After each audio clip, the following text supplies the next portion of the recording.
The first thing to learn about investing is that what worked in the past does not necessarily work now. Take real estate, for instance. It's not the attractive investment it used to be. One item that has been profitable is gold. The price of gold per ounce has had its ups and downs the past few years. If you invested in, say, 1979 and sold at the first of 1980, you made a possible profit of $600 to $700 an ounce. But the profit is no longer there. Prices have dropped 30 to 40% this year, making gold a bad investment. Gold jewelry like this may be pretty and desirable, but it does not make for a good investment. It's hard to sell, and you normally lose the money that you paid for craftsmanship. If you're looking for a good investment, a major Oklahoma City brokerage firm advises investments in selected stocks, such as electric and utilities, and bonds. Some of these stockholders have had a 25% gain this year. But selecting the right investment for you can only be found through counseling with a brokerage firm. Sherry Sellers, Action 4.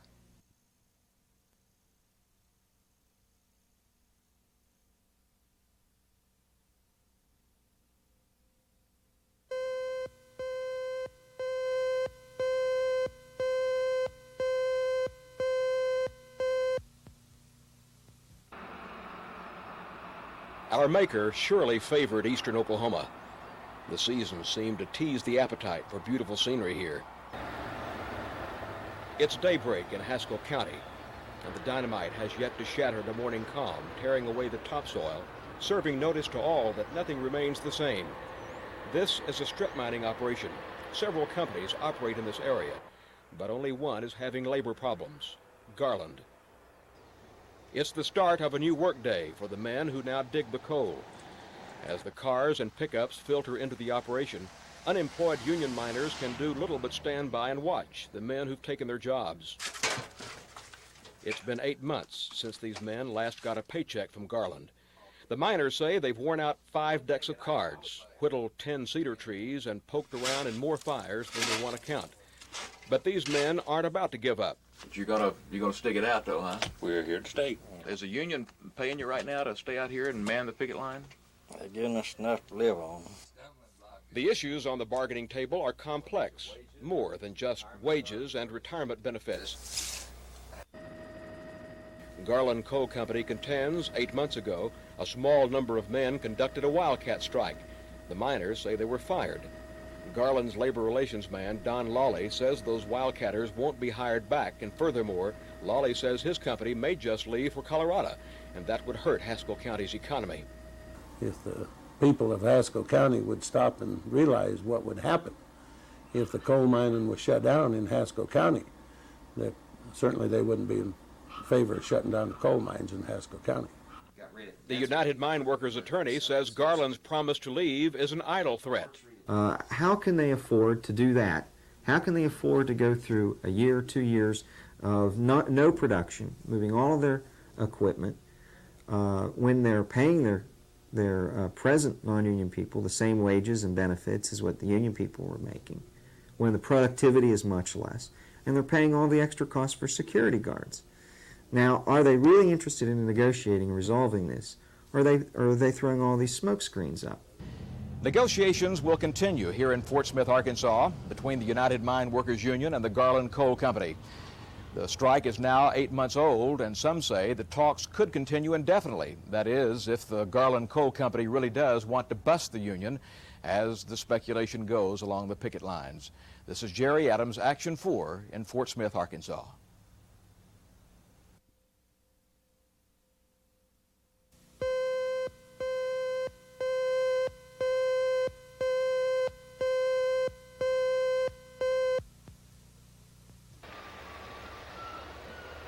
It's daybreak in Haskell County, and the non-union coal miners at the Garland Coal Company's Tomahawk mine begin another day.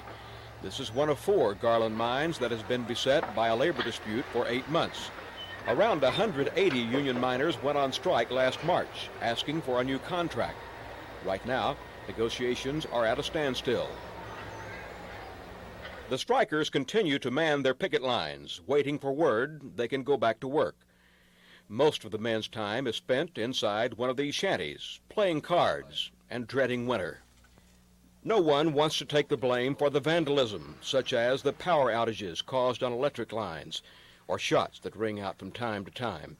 Garland blames the strikers, and the strikers blame the coal company. I'm sure that nobody, them people's not going to get out there and shoot at the truck driver. The truck driver's not going to get out there and shoot holes through his truck. There's one way that, you know, that we've asked the sheriff to come out and patrol it to see who's doing it. I definitely don't believe that it was Garland employees. We have people that will testify to the fact that Garland security guards have shot at highway patrolmen, that they have actually seen the security guards throw these Russian stars nails into the road.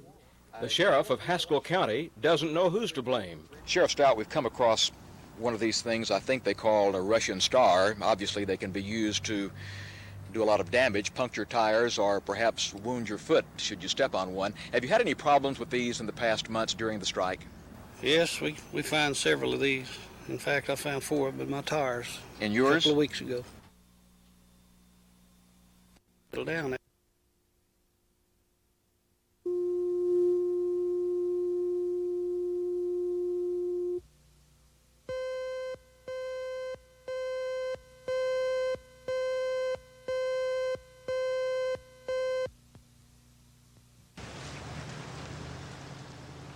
Stigler, Oklahoma. Don't tell them how great it is in Oklahoma City and Tulsa with their lowest unemployment in the nation. The folks in this little community will tell you they too are doing fine, Oklahoma. They also share in the big energy bucks with gas wells dotting the horizon. Photographer Mark O'Neill and I were quick to find out the residents of Stigler weren't too pleased with the news media painting Haskell County as a battleground. On the surface, Stigler, Oklahoma appears to be a quiet little town, and as far as we can find, a quiet strike. No violence, no threats of violence, but in the mind of Associate District Judge John Henderson a couple of weeks ago, the potential for violence was so great that he declared a state of emergency, and not everyone agrees there's that much of a problem here. I think it's been unfair because it's only a few people that are doing this instead of 160 or so that they keep saying. It's been a very few people that's continued with this strike, and it involves very few people in the county, and it's not like it sounds. People down here are good people. The Haskell County Sheriff hasn't been that busy combating crime and violence between the coal company and the strikers. We're not having any problem right now.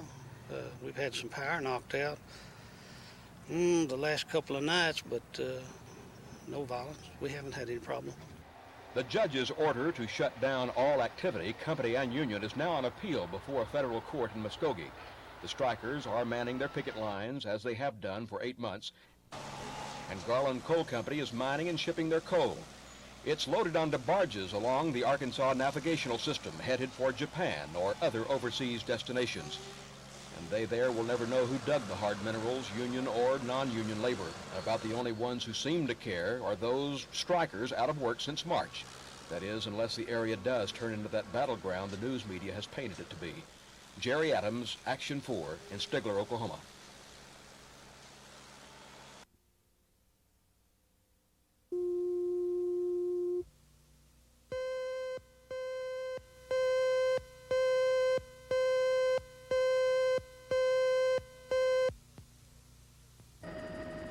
Following a 2-day stay in Stigler, it is apparent the 8-month-old strike there has had an effect on Haskell County.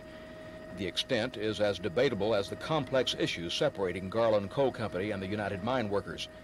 It is obvious a number of Stigler residents fear potential violence. Not that that much has happened, but potential is there. For now, though, the so-called violence has been limited to stray gunshots, electrical lines shorted out, and nails welded together that are thrown on roadways. The flat tire business is good in Stigler. Because of all this, a group of citizens asked District Judge John Henderson to halt Garland Coal Company mining operations to ensure the safety of Stigler residents. The judge immediately ordered all activity, company and union, shut down. His order was overturned by the Oklahoma Supreme Court, and the issue now is before a federal court in Muskogee. What is apparent to us, if the mines are shut down for good, or the strike continues for another 8 months, with non-union labor mining the coal, there could be a lot of trouble.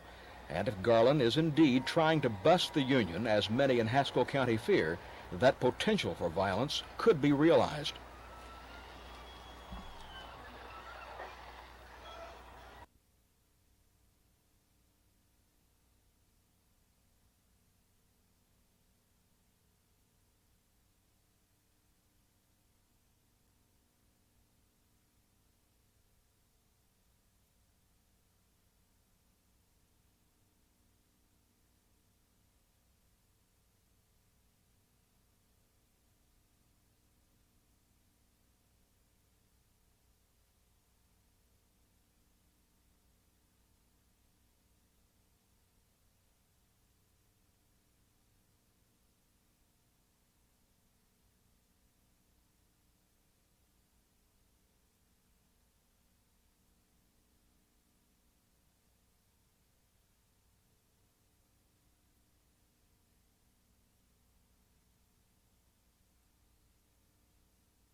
Have to go to the people for a vote. And I think it's just a matter of whether or not we as a state, we as a people are ready for the future, and whether or not we want to be prepared for the 21st century and meet our transportation needs in the 21st century.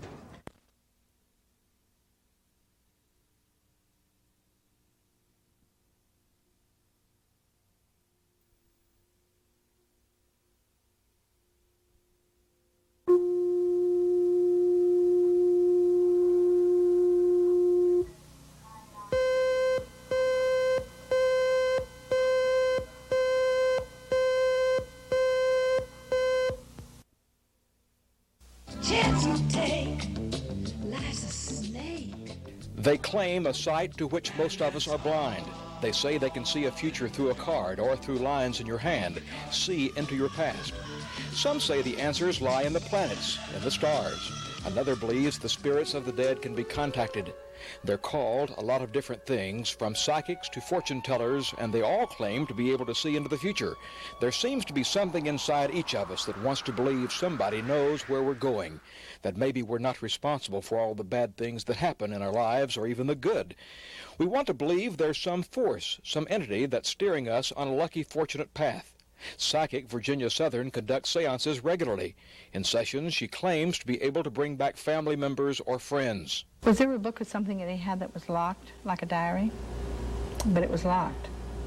No, he had a notebook which was in a trunk, which did have a lock and had to be broken open because we didn't get the key.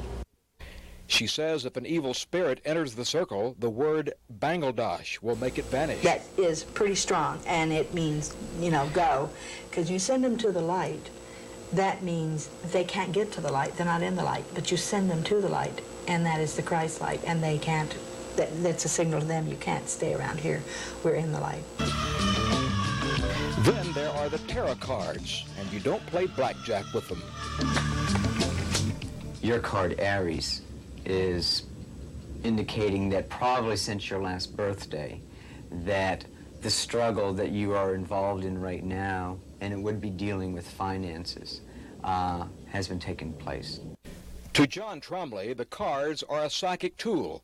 They represent the 10 states of consciousness and the 22 paths that interconnect those states. To his clients, like law student Sue Sarver, Wobbly is a counselor, a guide, and for $30 an hour, he can tell you what the cards say about your relationships, your career, your health. Most of the time, people come in, they already know what's taking place, and usually they want a reinforcement. And I can be real objective, and they can be objective when we lay out the spread of cards, because the cards are there. Sue will go to a psychic like John about once every 6 months. Her friends have mixed feelings about that. Some of them think I'm nuts. Some of them, see, I have some problems with some of our friends because I think what I'm doing is so neat, and I'm having so much fun at it. It's such a wondrous experience that I'm telling everybody. Personally, I use the ordinary playing cards. They get the same results, really. For instance, right here, yes, it says Gary Essex and Linda Kavanaugh will have a very happy Thanksgiving. And it comes up turkey. I'm sorry, Bob Barry. Tomorrow, we'll look at astrology and fortune telling. I'm Jerry Adams, Action 4.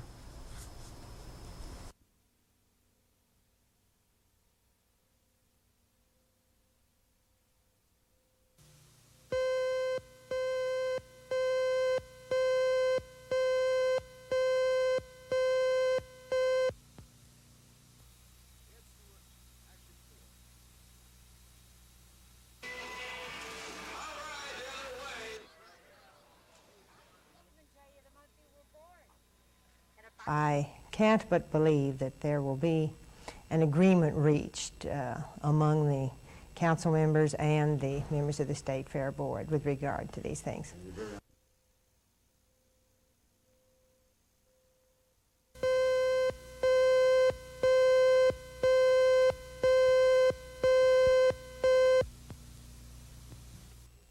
The Kenneth Engel family of Pauls Valley is used to not having everyone home for Thanksgiving.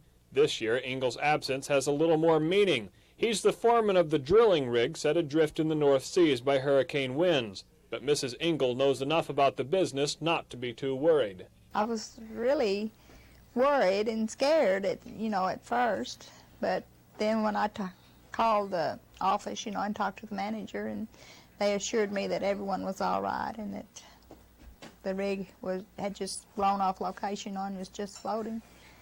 And I know about the rig. I know it's like a ship.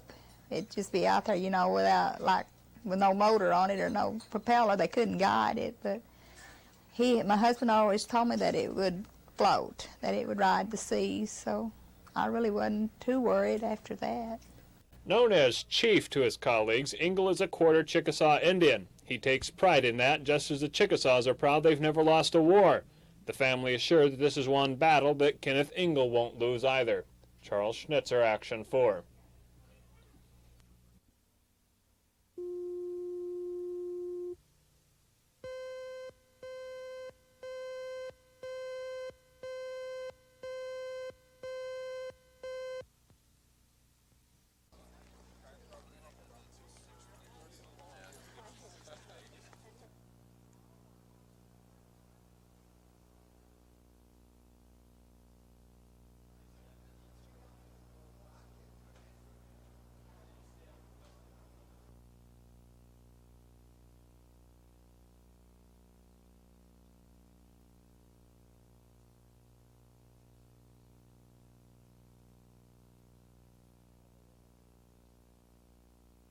And some way or another, there was an error in this particular marked reader scoring.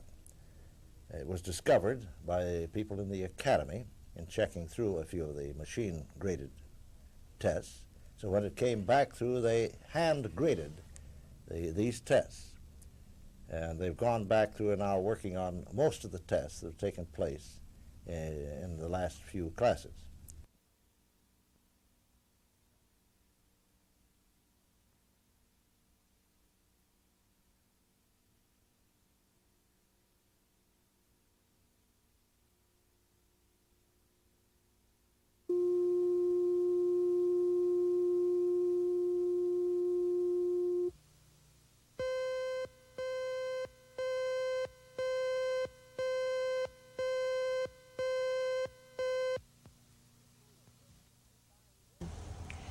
The state of Michigan is buying their unemployed one-way bus tickets to go to other states, including Oklahoma, in hopes to find a job. Well, that brings up a serious concern to the jobless and the taxpayers in our state who don't necessarily believe that our domain is the land of plenty. Even though Oklahoma currently has a 3.4% unemployment rate, there are still a lot of people out of work. Some counties in the southeast part of our state show a staggering 10% unemployment. But people keep flowing in from everywhere to escape problems in their own area. Michigan's not the only state giving local people a run for the money. A big percentage of our applicant flow has been from out of state, from states back in the Midwest, Northwest, which would include Michigan, Ohio, Indiana, Illinois, back in that area. We've received a lot of applicants from those areas. Watson says, however, that if people coming here, especially the welfare recipients from Michigan, can't find a job, they won't be eligible for Oklahoma unemployment. Well, there is a formula, quite a complicated formula that's used to figure out whether a person is monetarily eligible or not. But basically, a person would have to have worked before they could draw unemployment. So if these people had not worked, they would not be eligible for unemployment. Figures show winter always has a higher unemployment rate than warmer months, so job seekers from Michigan may find Oklahoma as cold in the job market as their own state. Carol Lambert, Action 4.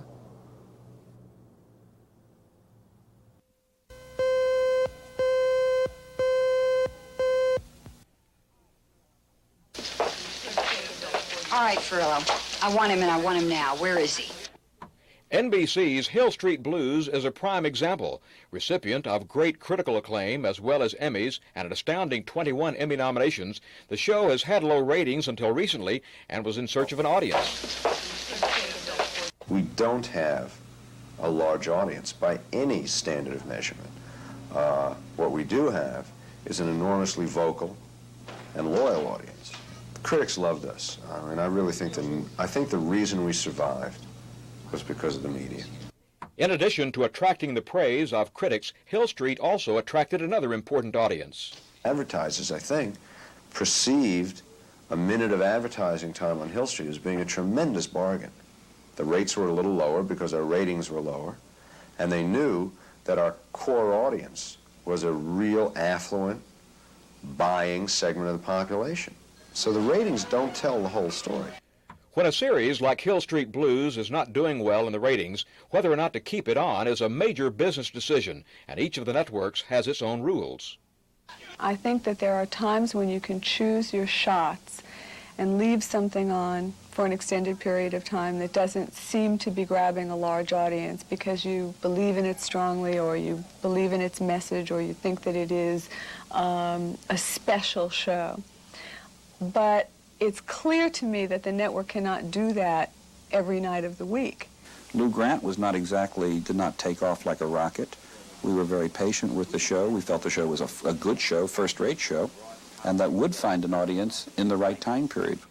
Which only proves the ratings are not the final word. Simple faith by a network in a program plays a vital role, and that's why Hill Street Blues still has a future after all.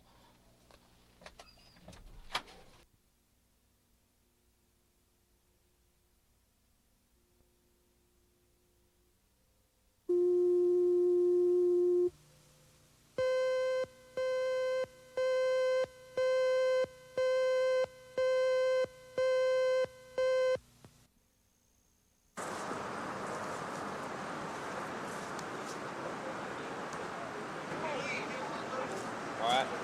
Wall's got it. All right.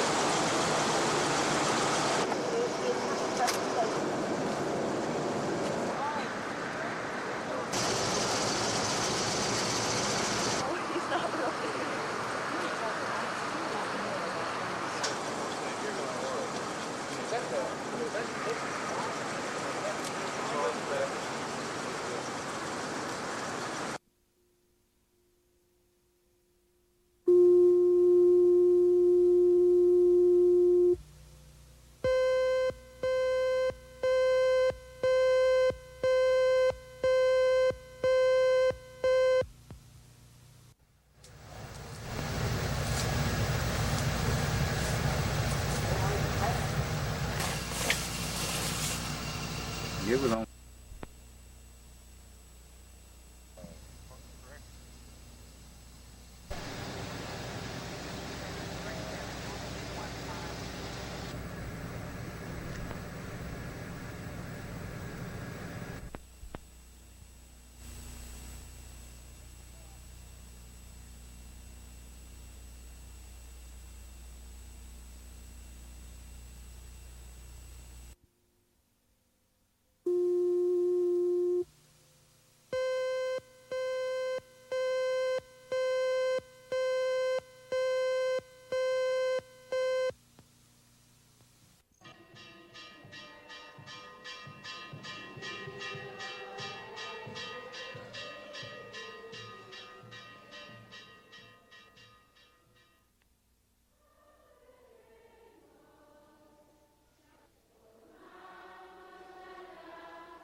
Robert Leslie Hines made his first appearance before a judge this afternoon on first-degree murder charges. Hines is accused in the stabbing deaths of his parents, whose bodies were found in their home Monday afternoon by OSBI agents.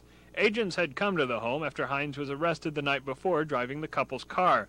Authorities believe the man, who has a history of mental illness, killed his parents because he was upset that they didn't include him in a holiday trip.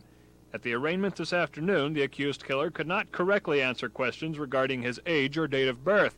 Judge Swank appointed an attorney for the man and ordered him held without bond. A preliminary hearing for Robert Hines is scheduled for December 31st. Charles Schnitzer, Action 4.